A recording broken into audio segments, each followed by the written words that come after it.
எல்லாரும் எப்படி இருக்கு? இன்னைக்கு ஒரு நியூஸ் கேட்டதுக்கு அப்புறம் நிறைய சம்பவங்களும் நிறைய குரான் ஆயத்தும் மனசுக்குள்ள தோணிட்டே இருந்துச்சு. 40 நாடுகள் ஒண்ணு சேர்ந்து பாலஸ்தீனத்துக்கு உதவி பொருளும் உணவு பொருளும் கொண்டு போனாங்க. அவர்களை கைது செஞ்சுட்டாங்க. அப்படிங்கிற ஒரு நியூஸ் கேட்டதுக்கு அப்புறம் எனக்கு ஒரே ஒரு சம்பவம் மட்டும்தான் ஞாபகம் வந்து, ரசூலுல்லாஹ் காலத்துல வாழ்ந்த ஒரு மனிதர், குறைசி குலத்தின் தலைவர், செல்வந்தர், இஸ்லாத்தை முதலில் வெறுத்தவர், குர்ஆனை இழிவு பேசியவர், இஸ்லாத்திற்கு வருபவர்களை தடுத்தவர், ஏழைகளுக்கு உணவு அளிக்காம விரட்டி அடித்தவர், ரசூலுல்லாஹ்வை கொல்லணும் அப்படின்னு சொல்லி திட்டம் தீட்டிய கூட்டத்தில் இருந்த ஒரு நபர் அபூஜஹல்.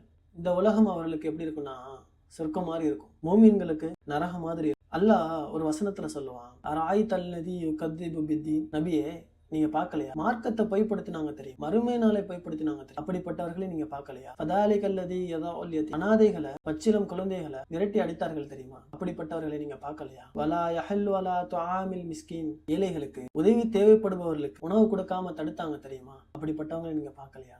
மறுமையில அவங்களுக்குன்னு இடம் இருக்கு, வயல்னு சொல்லிட்டு ஒரு நரகத்துல அதிலேயே நிரந்தரமாக இருப்பார்கள் அப்படின்னு சொல்லிட்டு அல்லாஹ் சொல்லித்தரான். நம்ம என்ன துவா செய்வோம்னா, போன மக்களுடைய பாதுகாப்புக்கும் பாலஸ்தீன்ல இருக்கிற மக்களுடைய பாதுகாப்புக்கும் சுதந்திரத்துக்கும் அந்த மக்களுடைய பசியை பட்டினியை போக்கணும், அங்க உள்ள எத்தீம்களுக்கு பாதுகாப்பு கொடுக்கணும் அப்படின்னு நம்ம துவா செய்வோம்.